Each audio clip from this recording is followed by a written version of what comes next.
तारीख थी 7 जुलाई 2016। ये वो दिन था जो गौरव के लिए किसी भी आम दिन की तरह ही शुरू हुआ था। लेकिन इसका अंत इतना भयानक होगा, ये किसी ने सोचा भी नहीं था। एक ऐसा दिन जिसने भारत के पैरानॉर्मल जगत को हमेशा के लिए बदल कर रख दिया। 32 साल के गौरव रोज की तरह ही सुबह 8 बजे उठे। उन्होंने नाश्ता किया, अपने ईमेल्स चेक किए, काम से जुड़े कुछ जवाब भी भेजे। मतलब सब कुछ बिल्कुल नॉर्मल था। सुबह के करीब 11 बजे वो नहाने के लिए बाथरूम चले गए।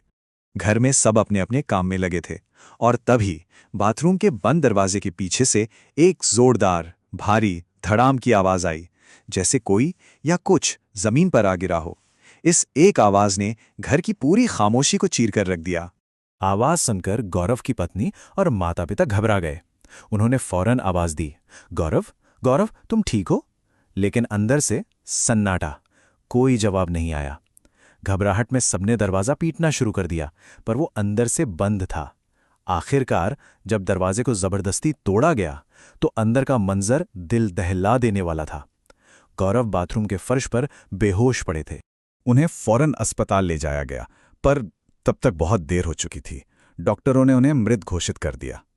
हैरानी की बात तो ये थी कि पोस्टमार्टम रिपोर्ट में कोई अंदरूनी चोट नहीं मिली, ना कोई हार्ट अटैक, ना ही कोई और मेडिकल प्रॉब्लम। बस एक चीज थी जो किसी की समझ में नहीं आ रही थी। उनकी गर्दन पर एक गहरा, लंबा, काला निशान। ये निशान कैसे बना? इसका मतलब क्या था? मौत का कारण अज्ञात था। तो इस पूरे रहस्य को समझने के लिए हमें पहले यह जानना होगा कि गौरव तिवारी आखिर थे कौन। एक पायलट बनने का सपना देखने वाला लड़का कैसे भारत का सबसे मशहूर पैरानॉर्मल एक्सपर्ट बन गया। चलिए उनकी कहानी को शुरू से जानते हैं। गौरव का जन्म 1986 में पटना में हुआ था।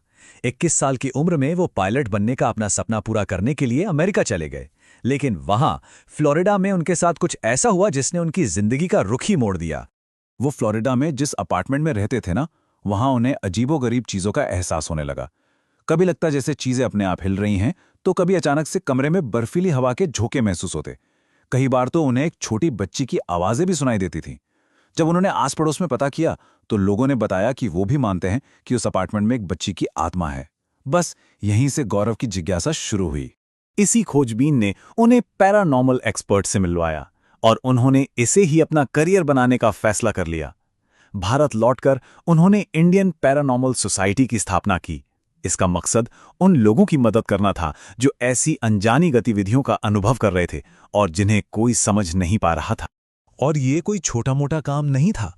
गौरव ने अपने करियर में 6000 से भी ज्यादा, जी हां, 6000 से ज्यादा ऐसी जगहों की जांच की जिन्हें हॉन्टेड या भूतिया कहा जाता था।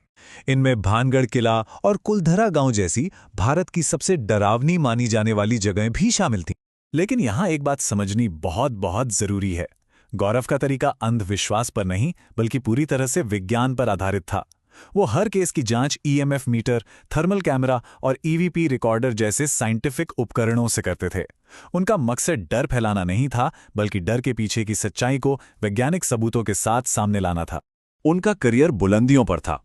लोग उन्हें जानते थे, उन पर भरोसा करते थे। और तभी उनकी जिंदगी में एक ऐसा केस आया जो उनका आखिरी केस साबित हुआ। एक ऐसा केस जो शायद उनकी मौत की वजह बना। अपनी मौत से कुछ हफ्ते पहले गौरव काफी परेशान और बदले बदले से रहने लगे थे। उन्होंने अपनी पत्नी से एक बहुत ही अजीब बात कही थी। उन्होंने कहा कि एक नेगेटिव शक्ति है, एक नेगेटिव फोर्स है जो लगातार उनका पीछा कर रही है और उन्हें अपनी तरफ खींचने की कोशिश कर रही है। और यहीं से कहानी वापस उसी रहस्य पर आ जाती है जहां से हमने शुरू किया था। गौरव की मौत के बाद दो बिल्कुल अलग अलग कहानियां सामने आईं जो एक दूसरे से बिल्कुल मेल नहीं खाती थीं। एक तरफ थी पुलिस की रिपोर्ट, जिसने अपनी जांच के बाद केस को आत्महत्या बताकर बंद कर दिया। लेकिन दूसरी तरफ थे गौरव के परिवार वाले, दोस्त और लाखों फॉलोअर्स जो ये मानने को तैयार ही नहीं थे। उनके लिए जवाब कहीं और था, शायद उसी नकारात्मक शक्ति में जिसका जिक्र गौरव अपनी मौत से पहले कर रहे थे। तो आखिर सच क्या था? क्या गौरव तिवारी ने वाकई आत्महत्या की थी, या ये एक सोची समझी हत्या थी जिसे छुपाया जा रहा है? या फिर जवाब कुछ ऐसा है जो हमारी दुनिया, हमारे विज्ञान की समझ से भी परे है? इतने साल गुजर जाने के बाद भी ये सवाल आज भी एक अनसुलझी पहेली बना हुआ है।